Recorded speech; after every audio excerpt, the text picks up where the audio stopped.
Welcome to our podcast conversation as we share ideas, insights, and information that will educate, inform, and inspire. We will blend our knowledge of online safety and emotional awareness to help you better understand your kids' online world and their emotional responses and well being. And welcome to episode number 2, Sarah. Number 2, That I'm was quick. excited. I'm excited too. Number 1 flew by, and here Mhm. we are with number 2. I put out the call to the audiences listening to us, what they want to hear. And so, besides what we have planned, there's so many ideas moving forward, and I'm excited. I'm glad that they're interested in tuning in. So today, we are talking about something a little different. Yes. We're talking about bullying, but we're Mhm. talking about parents bullying. Mhm. And It's interesting, right? Because normally you hear a lot about kids and bullying. we know bullying exists everywhere. Mhm. Cyberbullying is in schools, it's in colleges, university, it's in the workplace. So there is bullying everywhere. I guess, the foundation for this particular conversation stemmed from hearing from principals who Mhm. are sharing that parents are not only bullying each other online on a Facebook group, they could be bullying a teacher by using their name in a private group because of what happened in a classroom.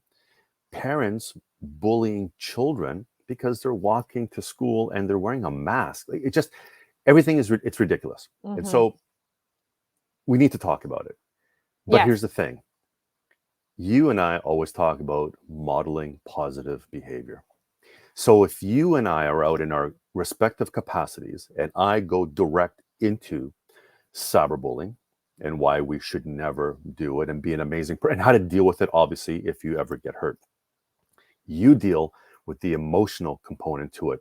Be a confident individual, speak out, all that stuff. We're sending messages to kids to be amazing. Mhm.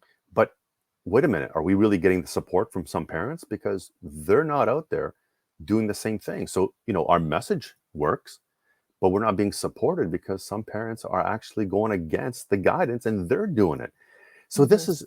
it's unique. I wouldn't say it's unique, but it personally, I'm an adult, I'm a father, you're a mom. This Mhm. is weird because we have to show respect to each other. We have to show kindness to each other. We use technology to empower our daily lives, to educate ourselves, to entertain ourselves, to connect ourselves as you and I are doing right now.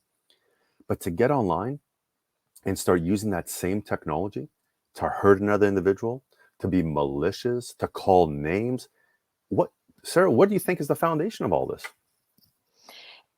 You and I have had a similar line, and that line is don't go from your emotions to your fingertips, right? So you've Right. said that a lot, and people who know you say that a lot. Right, right. And I have something that I say that's very similar, which is choices made out of pure emotion look very different than choices made out of your character of kindness, respect, and compassion. When a circumstance happens in life, it triggers an emotion. We're human beings. We naturally have lots of emotions. And here's the other thing. Emotions can be very uncomfortable, and often we don't learn a lot of strategies on what we do with our emotions when they do arise. A lot of people were modeled or told or started to develop emotional avoidance. Oh, that's uncomfortable. I don't want to feel that. So I'm going to pretend it's not there. Or emotional suppression. I'm just going to shove it down in a deep, dark place and put a rug over it, and no one's going to find it, Right. but the emotion will find you. Or emotional reaction, which is a circumstance happens, boom, it triggers an emotion, boom, I make a choice. And I don't know about you, Paul, and everyone who's listening, but ever made a choice out of pure emotion and it felt good in the moment? You're like, this is a good choice. This is a good choice. And then 10 seconds later, maybe 10 minutes later, maybe it's 10 days later, you reflect and you think, shoulda, woulda, coulda, but I didn't do that. I wish I didn't say it, post it, type it, text it. If I could go back in time, I'd redo that choice. Please, everyone, right now, raise your hand unless you're driving. Right? Both hands up. Yes. So we've all been there where we've made a choice out of pure emotion and maybe we later regretted it. But I do have another saying, which is life is not about perfection. It's about reflection and redirection. And if we're not okay to reflect and say, you know what, I did mess up there. I did react out of pure emotion. I typed out of pure emotion. I said that. I behaved that way. And that was out of anger, frustration, sadness. It's not out of my character of respect and kindness. That reflection piece is an essential part to have, especially as a parent, because we're going to make mistakes. And then to redirect and say, okay, so what am I going to do differently? And then to come up with a plan of what that looks like. So when I'm in an emotional state, is that the time to go to my keyboard? We see that happening a lot. And this goes to what you're saying, which is you've got a lot of people, parents, adults, that are telling kids to be kind and respectful, to treat people like you want to be treated, be a team. And then they're not modeling the behavior they want to see because they're reacting out of pure emotion. So we have a bit of hypocrisy, don't we? Because, we expect the best from our children, but we are supposed to be modeling that positive behavior. And as adults, and that can be hard sometimes. But, here's my thing. As adults, we've lived way longer than our kids. Yes. And so we've gone through this whole maturing process that we should understand better. Yes, we've all made choices in the moment. We've all said things that perhaps we may regret, and you are bang on. Here's my issue. When you take an emotion and then you pick up a device, you turn it on, you probably enter a password. You should anyways. You find the person's name, you type them a message, you push send. That took 6 physical human action items in order to get that mean message to that person, to log into your Facebook account in a Facebook group and leave a comment. And you were very selective on the words because remember, you're formulating your emotion, right? So now, as you're typing away, you're processing, you're typing, you're backspacing, you're correcting, you're using different words. That took effort. So what gets me, and this is what I tell kids, when you say it was a mistake, you weren't thinking. Well, hold on a second. You actually gave it a lot of thought. Adults, you chose to pick up a device. You chose to enter a password. That took effort. You could have stopped along the way, but you carried on. And so my biggest beef is, as an adult, we should be mature enough that when we get to a certain point, we have already, because you said 10 seconds later, by the time you pick up your phone and send a message, it could be a minute or 2 minutes later. We have to have that breaking point saying, hold on a second. I got to stop this. This is not the right place. This is not the forum to do it. If I do have an issue with a school policy, with an administrator, with a teacher, you are allowed to have your position, but there has to be a process in which you deal with it. And the respectful process, I've always believed, obviously, is face-to-face, have a meeting. Second to that, a phone call. Third to that, maybe we're going to connect by Zoom. And what that allows us to do is really sit back and process what we're going to deliver. So, as a coach, I used to have the 24-hour rule.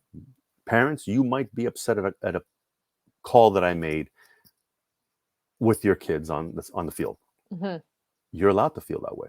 But tell me tomorrow, because you'll deliver to me differently. And as adults, we should have that discipline that we can just hold back, because what we're doing is we're telling our kids, because the kids will find out, stuff travels around school in seconds. And they'll know, oh, did you hear about so-and-so's mom? They went to Facebook. Did you hear about so-and-so's dad? And then all of a sudden the kids are like, wait a minute, mom and dad are doing that? But we're told about being amazing. And all that gets around because chatter works. We have to. So I put all excuses aside and I say, we have to model that positive behavior, and we do not have mulligans. We do not get second chances. We are to be as perfect as possible because we've been there, done that. Our kids, I don't want to say they're given mulligans and second, third chances, but they are developing. They are maturing. Their brain hasn't fully developed, but we've been out there for a while. And so we need to be disciplined in modeling this so that our kids make better choices. And we need to be better as parents. Agree or disagree? I think that you're correct. It's a skill. It's definitely a skill, and we've been around longer. So now we've got to model what we want our kids to learn. And there's lots of us that maybe we grew up and emotions weren't a big topic to talk about. Maybe we weren't even supposed to talk about it. I was fortunate. I had a mom that was very into talking about emotions, put me in courses about it, but that wasn't everybody's case. Right. And so now there's that awakening moment where you're thinking, okay, so maybe growing up, I didn't get a chance to talk about my emotions. So I just dealt with them by suppressing. And then one day it just became that I'm fine, I'm fine, I'm fine, I'm fine. Boom. One day I'm not fine. And it was easy just to become reactive out of emotions after you have that moment of you've bubbled over. I think that sometimes when we look at even parents, and I've seen this happen many times, where a parent will go to maybe an advocate for their child, and there's always a time and a place to advocate, but then it will turn into this heated conversation where it's not even a listening conversation. It's you're going to hear everything I want you to hear, and it's almost like spinning in circles, and then it can become very aggressive, and that is again going back to emotions. But maybe that parent isn't defending just that child. Maybe they're defending the 11-year-old child version of themselves. So there can be compacted emotions that happen. So when we're talking about getting online as parents and adults, and we're seeing a lot of reaction, and we're hearing about it from schools. This year it's not as much about the kids bullying, it's about parents. We've got to look at all of those emotions that maybe even some parents don't have the skill or haven't learned yet the skill on how to deal with it. So they're not even able to properly model it to their child. Now, is that an excuse? No, just an observation. So it's never an excuse to say, well, I didn't know, I just reacted out of emotions, and yeah, okay, it hurt someone or it hurt myself, and that doesn't make it okay. But what it does allow us is to see, okay, now there's an awareness. We know that there's emotions going on. How do we best deal with them? And I think parents, we need to look at that. We need to look at how are we talking about emotions? How are we modeling how to move through them in a healthy way? Not just becoming suppressive and then ultimately reactive out of them. And now it's being seen as disrespectful, or worst case scenario, like we're talking about, where there's actually bullying happening between parents, whether it's online or offline. Right. So there's one message that I've always shared with my kids, which is, not everyone's going to like us. And No. everyone has an opinion, and believe me, they're entitled to that opinion. Mm-hmm. And so I never, ever have told them, fight back with mean words or be better than them. I've always said, you are allowed to respond, give thoughts to your words. And remember, when you respond from a position of a little passion, a little knowledge, in most of the cases, you have the last word, because then any other comment back is now a defensive mechanism. So you stated your piece, you've responded, but you've done it in a manner, because remember, a lot of bullies, they love responses. They love confrontation. Mm-hmm. And so when you can't give them that satisfaction, they don't know what to do. They don't know what to say. They don't know how to respond. So I always say, look, if something comes your way, process it. Never go from your emotions to your fingertips. Mm-hmm. And the message I give to parents on bullying is, remember, number one, you always want as much evidence as possible, and gather the evidence and go to bed. Mm-hmm. And deal with it the next day. Always deal with cyberbullying logically, never emotionally. Mm-hmm. And the next day, I'm sure you will agree, you will deal with it completely differently, because now you've processed it. The emotions have removed, in most cases, removed a large percentage out of your system.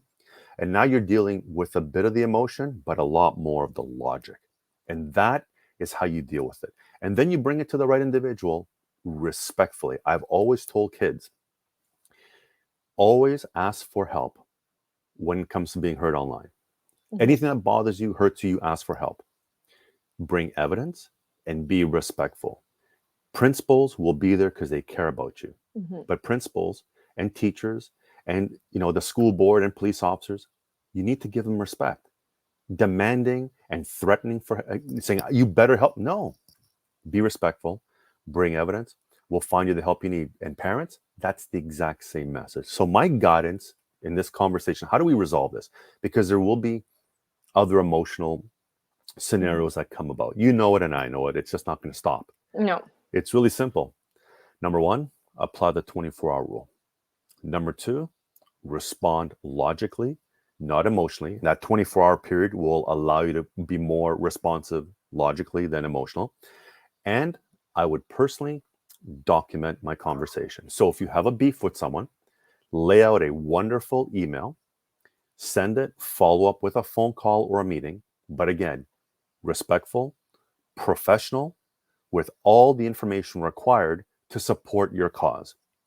Then you have a better chance of another individual assisting you in that matter versus that person getting emotional and saying, you know what, I'm really not going to deal with your attitude. I'm not going to deal with your rudeness, because people, that's human nature. People just respond and say, you know what, if you're going to treat me that way, why should I treat you any better? So the more respectful you are with the evidence and you've dealt with it the next day or the day after, we will have better resolutions. And parents, you need to model that behavior. Again, I call it the coach's 24-hour rule.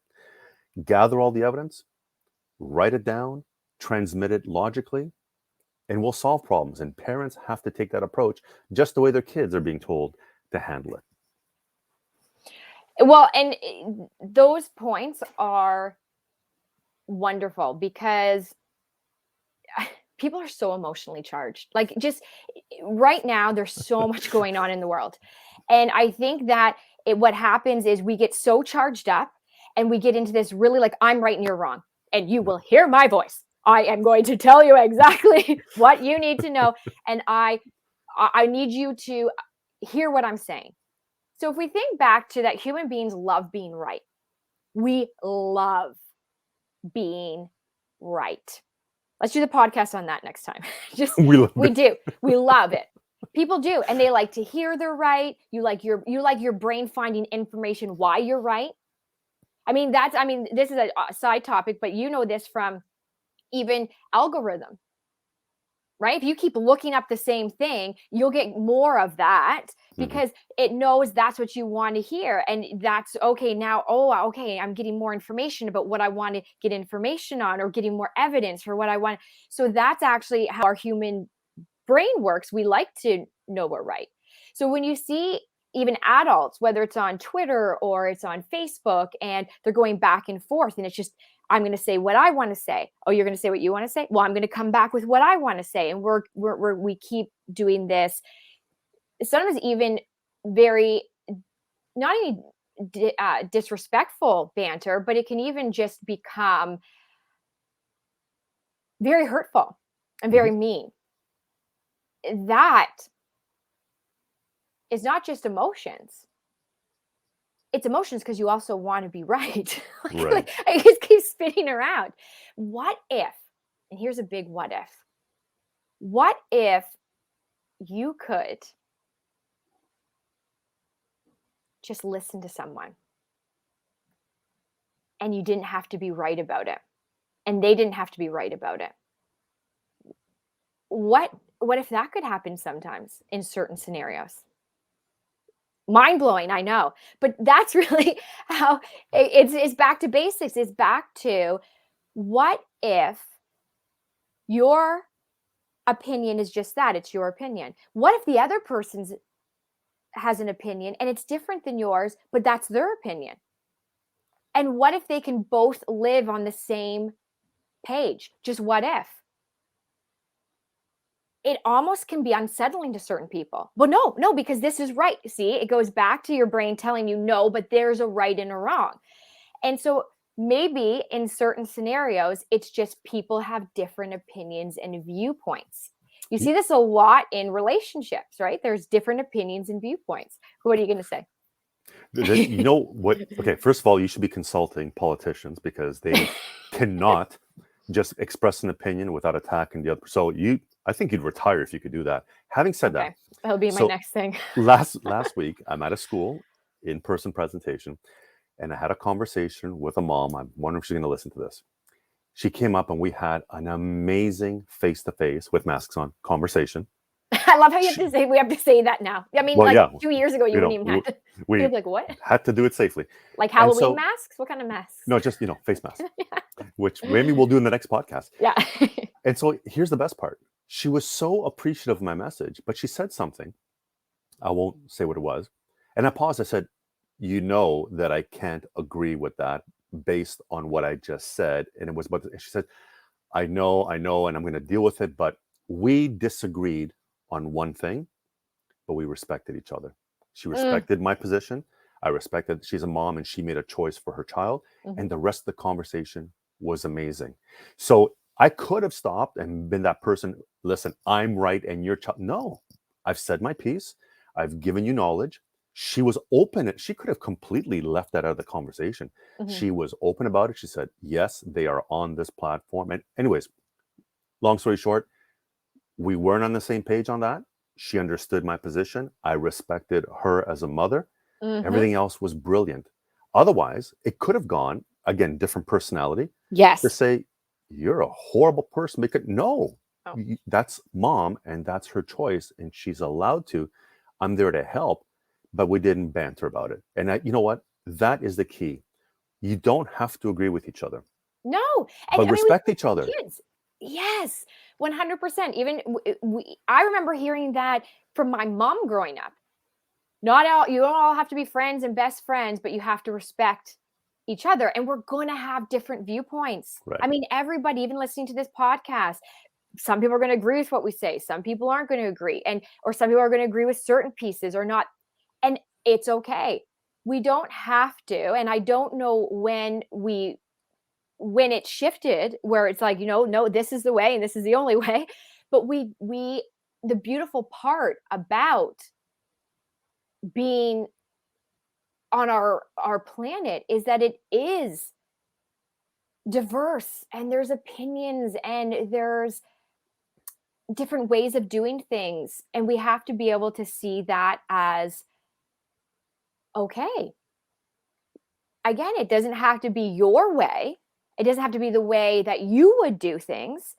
But just what if there's space to just say, just like you had in that conversation, all right, well, we don't have to agree on this particular matter, but we can still have a wonderful conversation. We can still have respect.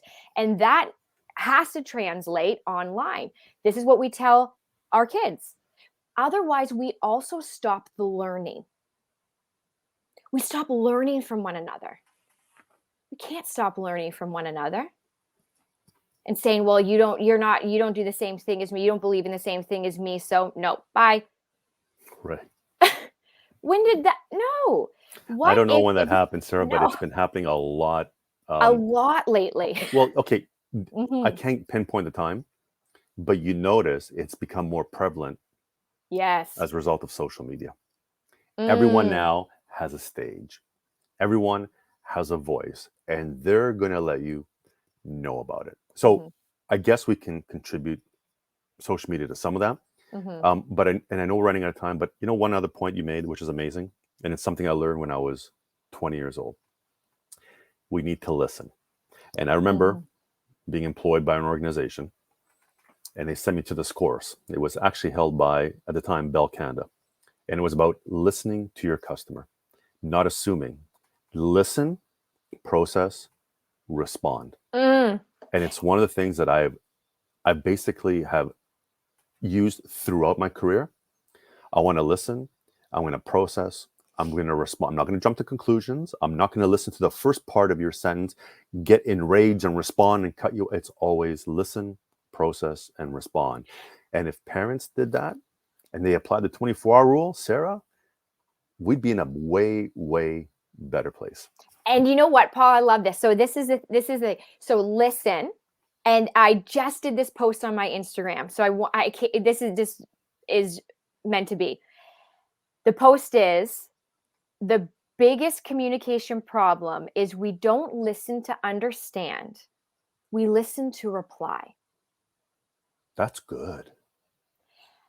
That's really good. So this is what it goes back to. And I just said, ever caught yourself not fully listening to what someone else is saying, but instead you were thinking about your response while they were still sharing? All the time. Yes, You know that. I know I have. Yeah. All the time. Yeah. Even during this podcast, sometimes I'm doing that. I have to I'm like mindfully, no, Sarah, I don't. Yep. Yep. Because it can be easy for me to jump in or maybe cut you off. And then I think afterwards, oh my goodness, Sarah, like just be mindful and slow down. And even if it's out of excitement, you still want to be mindfully listening. Right. And so I think as we end this podcast today, I think the big takeaway is for all of us, adults and parents, is listen mindfully. Notice the emotion it's triggering for you when you're reading that post or when that person is saying whatever they're saying. Acknowledge that emotion. Is it sadness? Is it anger? Is it annoyed? Is it frustration?